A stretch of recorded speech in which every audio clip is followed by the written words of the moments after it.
Hello दोस्तों, मैं हूं वैभव और आप पहुंच चुके हैं अपने favourite channel bits for biology पे।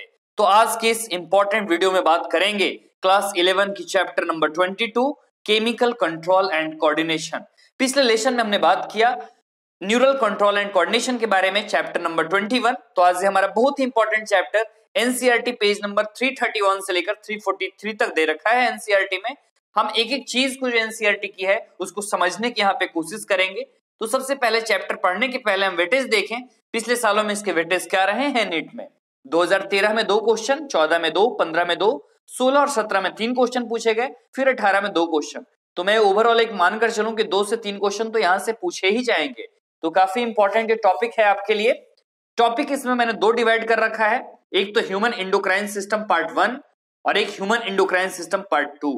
आज हम बात करेंगे ह्यूमन एंडोक्राइन सिस्टम पार्ट 1 की, जिसमें बात करेंगे हाइपोथैलेमस से लेकर एड्रिनल ग्लैंड तक की। मींस इसमें पिट्यूटरी ग्लैंड का भी चर्चा करेंगे, पीनियल ग्लैंड का चर्चा करेंगे, थायराइड ग्लैंड का चर्चा करेंगे, पैराथायराइड ग्लैंड का चर्चा करेंगे, थाइमस का और एड्रिनल ग्लैंड का। ये सब ग्लैंड के हम इसमें बात करेंगे। बहुत ही इंपॉर्टेंट ये हमारा पार्ट है। इस पार्ट से एक क्वेश्चन आएगा और जो अगले दिन जो पार्ट की बात करेंगे उससे एक क्वेश्चन, और कभी कभी 2-2 क्वेश्चन भी पूछे जाते हैं। तो काफी इंपॉर्टेंट हमारा पार्ट है। तो चलिए स्टार्ट करते हैं हमारे ये पार्ट ह्यूमन एंडोक्राइन सिस्टम। तो ये हम सबसे पहले तो बात करते हैं हार्मोन के बारे में। आखिर हार्मोन होते क्या है? इस चैप्टर में मेनली आपको हार्मोन्स के ही बारे में पढ़ना है। कुछ जरा क्विक रिव्यू में पिछले चैप्टर का अगर आपको दूं 1-2 लाइन, आपने देखा होगा न्यूरल सिस्टम और एंडोक्राइन सिस्टम दोनों आपस में कोऑर्डिनेट वे में काम करते हैं। जो भी हमारे बॉडी का फिजियोलॉजिकल फंक्शन है उसको वो रेगुलेट करने का काम करते हैं। आपने ये भी देखा होगा कि जो नर्वस सिस्टम होता है वो रैपिड कोऑर्डिनेशन देता है, लेकिन जो एंडोक्राइन सिस्टम होता है वो स्लो कोऑर्डिनेशन करता है किसी भी बॉडी के साथ।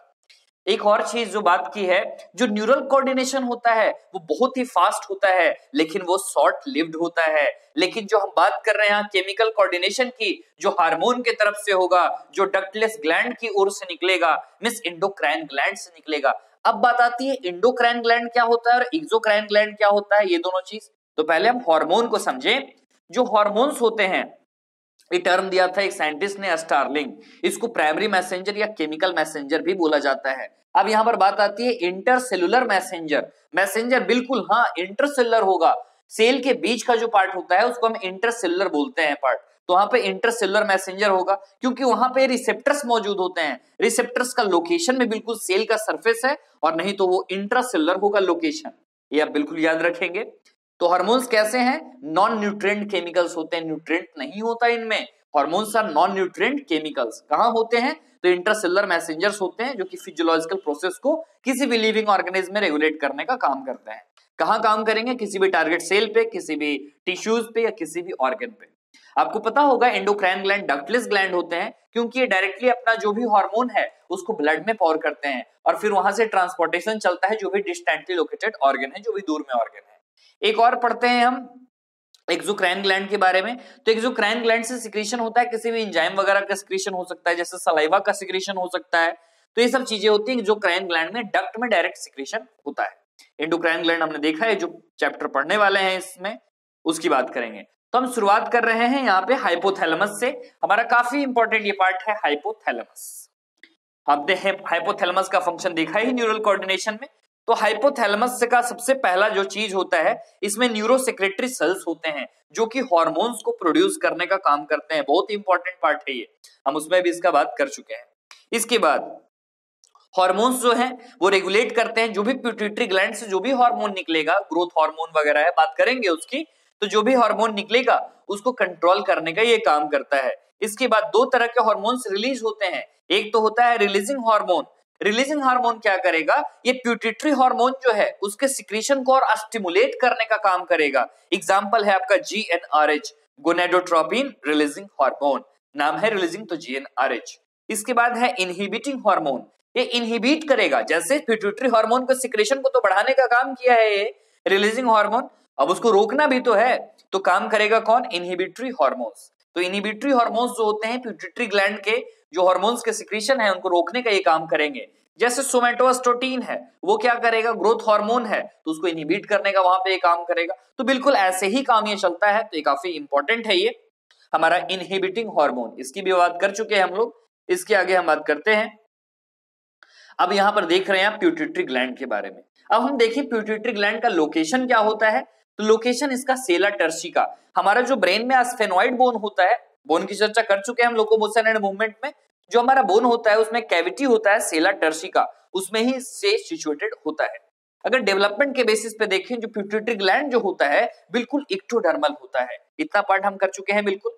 इसका अटैचमेंट अगर हम देखें हाइपोथैलेमस से, तो बिल्कुल एक स्टॉक की तरह होता है, जिसको इनफंडिबुलम बोला जाता है। यहां तक क्लियर होगा आपका। इसके आगे एडेनो हाइपोफाइसिस और नेक्स्ट है न्यूरो हाइपोफाइसिस। जो एडेनो हाइपोफाइसिस होता है, तो adeno hypophysis is anterior pituitary and neuro hypophysis is posterior pituitary. ये एनाटॉमिकली दो पार्ट में डिवाइड यहां पे है, आप देख चुके हैं। इसके बाद जो एडेनो हाइपोफाइसिस है, इसको दो पार्ट में यहां पे डिवाइड किया जाता है, एक पार्स डिस्टेलिस में and another one is parse intermedia. ये दोनों बिल्कुल इंपॉर्टेंट है, ह्यूमंस में ये चीजें दोनों मर्ज होती हैं, एनसीईआरटी की में लिखी हुई है ये सब चीजें। इसमें हम बात करेंगे पार्स डिस्टेलिस के बारे में, जो कि एंटीरियर पिट्यूटरी के पास सिचुएटेड है। अब इससे ही हार्मोन निकलते हैं बहुत सारे, जो हार्मोन के हम यहाँ पर नाम देखने जा रहे हैं। जैसे कि पार्स डिस्टेलिस है, तो पहला जो हार्मोन है ग्रोथ हार्मोन, नेक्स्ट है प्रोलैक्टिन, टीएसएच, एसीटीएच और ये गोनेडोट्रोपिन हार्मोन यहाँ पे है। इसके बाद दो तरह के होते हैं गोनेडोट्रोफिक हार्मोन, एक ल्यूटिनाइजिंग हार्मोन और एक फॉलिकल स्टिमुलेटिंग हार्मोन। तो चलिए सबका काम देखते हैं। सबसे पहले तो आप ये देखें ग्रोथ हार्मोन के बारे में, तो सिंपल सा चीज है ग्रोथ हार्मोन। तो ग्रोथ हार्मोन कहां पे काम आएगा, वो जनरली ग्रोथ में हेल्प करेगा। तो जो भी बॉडी का डेवलपमेंट हो रहा है ये जनरली उसमें काम करता है। ये जीएच, जो जीएच हार्मोन होगा ग्रोथ हार्मोन, तो कहां से निकला है ये आपको याद रखना है, एंटीरियर पिट्यूटरी वाले पार्ट से निकला है। टारगेट टिश्यू अगर देखें तो जनरल होता है बॉडी में, सारा जगह ये बिल्कुल काम करता है। प्रिंसिपल एक्शन अगर आपसे पूछा जाए तो ग्रोथ को स्टिमुलेट करने में। इसके बाद बारी आती है प्रोलैक्टिन के बारे में। तो प्रोलैक्टिन कहां से निकलेगा, ये मेमरी ग्लैंड, जो टारगेट टिश्यू है वो मेमरी ग्लैंड है इसका। इसमें क्या करेगा, प्रिंसिपल एक्शन अगर आपसे पूछा जाए तो मिल्क प्रोडक्शन को बढ़ाने का काम करेगा प्रोलैक्टिन, पीआरएल बोलते हैं शॉर्ट में। नेक्स्ट है टीएसएच, थायराइड स्टिमुलेटिंग हार्मोन। इसका टारगेट टिश्यू क्या है, थायराइड ग्लैंड पे काम करेगा। क्या करेगा, सिक्रीशन करेगा, जो थायराइड हार्मोन्स है उनका सिक्रीशन करेगा, जैसे थायरोक्सिन वगैरह है, T3 है, T4 वगैरह है, डिटेल में देखेंगे उनके बारे में। इसके बाद है एसीटीएच। एसीटीएच क्या होता है, एड्रेनोकॉर्टिकोट्रोफिक हार्मोन। टारगेट टिश्यू क्या है, एड्रेनल कॉर्टेक्स होते हैं। क्या करेंगे, स्टिमुलेट, जो एड्रेनल कॉर्टिकल हार्मोन्स जो निकल रहे हैं उनके सिक्रेशन को बढ़ाने का काम करेंगे। इसके बाद है गोनेडोट्रोफिक हार्मोन, जो होता है ये जनरली एलएच वगैरह होते हैं, एफएसएच वगैरह होते हैं, सेक्स ऑर्गन इनका टिश्यू होता है, जहां पे ये टारगेट टिश्यूज जो होते हैं। पहली बात करेंगे एलएच के बारे में। एलएच क्या करेगा, ये ओवुलेशन जो फीमेल में होता है उसको स्टिमुलेट करने का काम करता है और टेस्टोस्टेरोन को सीक्रेट करने में मदद करेगा ये मेल में। उसी तरह एफएसएच की अगर बात करें तो ओवरियन फॉलिकल्स जो फीमेल्स में होती हैं, तो ओवरियन फॉलिकल्स को स्टिमुलेट करने में काम आएगा और मेल्स में स्पर्म प्रोडक्शन में ये मदद करेगा। तो इतना तो आपका क्लियर हो ही चुका होगा। इसके बाद नेक्स्ट पार्ट आता है हमारा एडेनो हाइपोफाइसिस, देख ही चुके हैं हम। इसके बाद न्यूरो हाइपोफाइसिस आता है। तो जो न्यूरो हाइपोफाइसिस होता है, जो कि पोस्टीरियर पिट्यूटरी का पार्ट होता है, इसमें दो चीजें होती हैं, एक तो ऑक्सीटोसिन निकलेगा, एक वैसोप्रेसिन। किस पार्ट में है ये आपसे पूछा जाएगा, पार्स नर्वोसा रीजन में ये चीजें प्रेजेंट होती हैं। इसमें दो हार्मोन निकलेंगे, एक होता है ऑक्सीटोसिन होता है, ऑक्सीटोसिन, और अनदर वन इज वैसोप्रेसिन, जिसको एडीएच हार्मोन भी बोला जाता है। पहले बात करते हैं एडीएच की, हम किडनी में भी बात कर चुके हैं। टारगेट टिश्यू क्या होगा, जो किडनी के ट्यूबुल्स होते हैं उन पर हमारा बॉडी में बेहतरीन काम चलता है कि ज्यादा से ज्यादा वाटर को रीएब्सॉर्ब कर लो, वाटर को कंजर्व कर लो, वाटर को यूरिन में ज्यादा से ज्यादा मत जाने दो, यूरिन जितना कंसंट्रेटेड होगा उतना ही फायदेमंद होगा। ये बात थी वैसोप्रेसिन के बारे में। इसके बाद ऑक्सीटोसिन जो होता है, जनरली जो टारगेट टिश्यूज होते हैं, यूट्रस होता है और जनरली मेमरी ग्लैंड इसके होते हैं टारगेट टिश्यूज। यूट्रस पे है तो यूट्रस को कॉन्ट्रैक्ट करने में मदद करेगा ऑक्सीटोसिन, और मेमरी ग्लैंड को मिल्क उसमें से निकलने का काम करेगा। मिल्क लेट डाउन बोलते हैं इसको, या मिल्क इजेक्टिंग हार्मोन भी इसको बोला जाता है। इतना को समझ में आ चुका होगा क्या पिट्यूटरी ग्लैंड का यहाँ पर हम बात कर रहे हैं। इसके बाद हम आगे बात कर रहे हैं, कुछ आपको सिचुएशन दे रखा है कहां पर क्या चीजें प्रेजेंट होती हैं, यहां से आपको क्लियर हो चुका होगा। पिट्यूटरी ग्लैंड की कुछ चीजें हैं, जैसे हाइपोथैलेमस का यहाँ दे रखा है, इसके बाद हाइपोथैलेमिक न्यूरॉन्स यहाँ पे मौजूद हैं, और यहाँ पे पोर्टल वेन यहाँ पे मौजूद है, दैट इज पोस्टीरियर पिट्यूटरी, और यहाँ पे आपका एंटीरियर पिट्यूटरी जो एडेनो हाइपोफाइसिस है, और यहाँ पे हो गया पोस्टीरियर पिट्यूटरी में न्यूरो हाइपोफाइसिस। यहाँ से सर्कुलेशन बिल्कुल चल रहा होता है, और इसके बाद यहाँ पे हाइपोफाइजियल पोर्टल वेन वगैरह होते हैं मौजूद, पोर्टल वेन आप देख ही रहे हैं यहाँ पे। तो ये हमारा पूरा का पूरा न्यूरल आउटपुट होगा शुरू से। तो ये एनसीईआरटी डायग्राम है, आप एनसीईआरटी में एक बार देख लेंगे। और इसके बाद कुछ और दिखा रखा है थायराइड ग्लैंड के बारे में और पैराथायराइड के बारे में, और थायराइड, इस्थमस, ट्रैकिया वगैरह इस की बात करेंगे हम। चलिए बात करते हैं हम पीनियल ग्लैंड से शुरुआत करते हैं। हमारा ये पार्ट बहुत ही इंपॉर्टेंट पार्ट है। पीनियल ग्लैंड हमारे ब्रेन के लगभग डोर्सल साइड में, जो फोर ब्रेन होता है उसके डोर्सल साइड में ये लगभग मौजूद होता है। ये चीज लोकेशन आप इसका देख चुके हैं। इसमें से जो हार्मोन निकलेगा उसका नाम है मेलाटोनिन। मेलाटोनिन लगभग जो 24 घंटे में जो भी डायरनल रिदम हमारे बॉडी की चल रही होती है, मींस बॉडी का जो रिदम है, चाहे स्लीप वेक साइकिल हो, बॉडी टेम्परेचर हो, उसको मेंटेन करने का ये काम करता है मेलाटोनिन। डायरनल रिदम वगैरह हो गया, स्लीप वेक साइकिल हो गया, बॉडी टेम्परेचर हो गया, स्लीप हार्मोन बोलते हैं मेलाटोनिन को। और भी रेगुलेट करने का काम करता है किसको?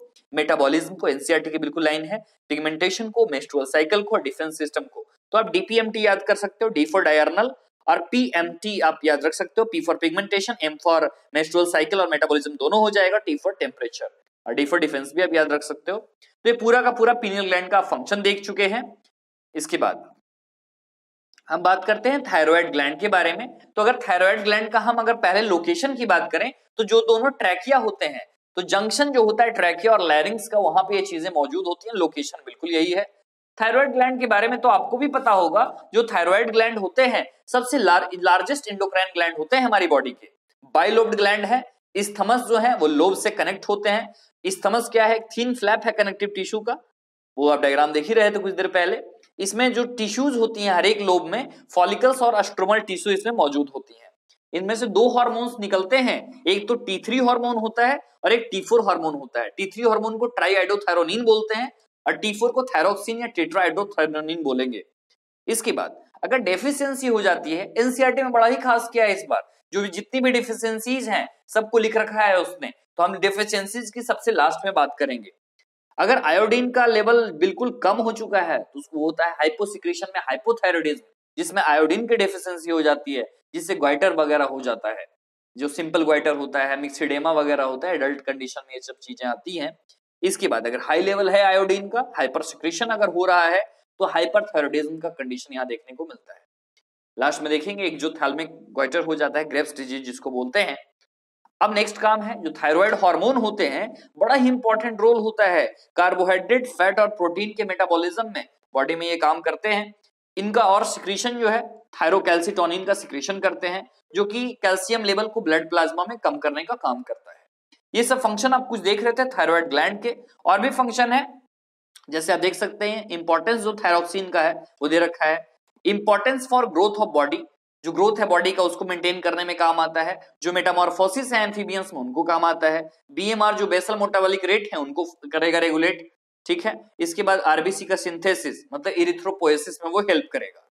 इसके बाद वाटर इलेक्ट्रोलाइटिक बैलेंस का वो काम करेगा मेंटेन करने का। ऐसे खैर बहुत सारे काम होते हैं, आप ट्रिक्स याद रख सकते हैं, बीएमडब्ल्यू गाड़ी, इस तरह ट्रिक आप याद रख सकते हैं। इसके बाद हम बात करेंगे पैराथायराइड ग्लैंड के बारे में। पैराथायराइड ग्लैंड जो होते हैं लगभग 4 होते हैं पैराथायराइड ग्लैंड। ये कहां सिचुएशन होंगे? इसका बैक साइड जो थायराइड ग्लैंड होता है ह्यूमन में, उसके बैक साइड पे ये जनरली प्रेजेंट होते हैं। इससे जो हार्मोन निकलेगा उसका नाम क्या है? पैराथायराइड हार्मोन, पीटीएच जिसको बोलते हैं, पेप्टाइड हार्मोन होता है ये, कोलिप्स हार्मोन भी इसको बोला जाता है। जो सेक्रेशन है पीटीएच का मींस पैराथायराइड हार्मोन का, उसको रेगुलेट करने का काम कौन कर रहा है? Calcium ion. ये हमारा इंपॉर्टेंट पार्ट है सर्कुलेटिंग लेवल पे।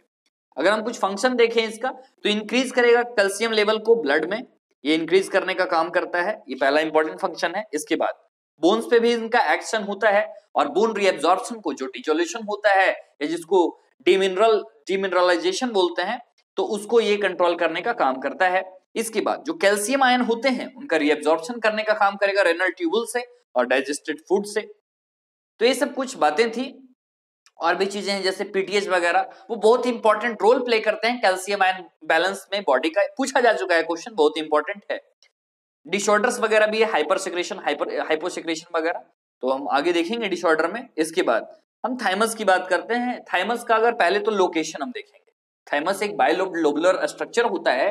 लोकेशन अगर हम देखें तो जो हार्ट का डोर्सल साइड होता है और एरोटा, वहां पे ये प्रेजेंट होते हैं। जो हमारा ब्रेस्ट बोन होता है ना, उसके जस्ट नीचे ये प्रेजेंट होते हैं। कभी भी ये डिजेनरेट नहीं होते कॉम्प्लीटली, ये काफी इंपॉर्टेंट है। जो थाइमस से जो हार्मोन निकल रहा है that is thymosin, peptide hormone होता है। अगर इसी का हाइपर सिक्रेशन हो जाता है, माइस्थेनिया ग्रेविस होता है, हमने पढ़ा है कुछ चैप्टर पहले। इतना आपका कंप्लीट हो चुका होगा। ये ग्लैंड धीरे धीरे डिजनरेट होता जाता है, लेकिन कभी भी कंप्लीटली डिजनरेट नहीं होता है। जो ओल्ड इंडिविजुअल्स होते हैं उनमें थाइमोसिन का लेवल बिल्कुल कम होता है, क्योंकि थाइमस लगभग डिजनरेट कर चुका होता है, तभी इम्यून रिस्पॉन्स बिल्कुल वीक हो जाती है। ठीक है, इसके बाद अगर मेजर कुछ रोल देखें तो सबसे पहला तो रोल आप देख ही रहे हैं, इम्यून सिस्टम में इनका रोल होता है। इसके बाद जो टी लिम्फोसाइट्स हैं उनका जो डिफरेंशिएशन होना है जो टी सेल्स का, वो भी कहां चलेगा, थाइमस के ही अंदर।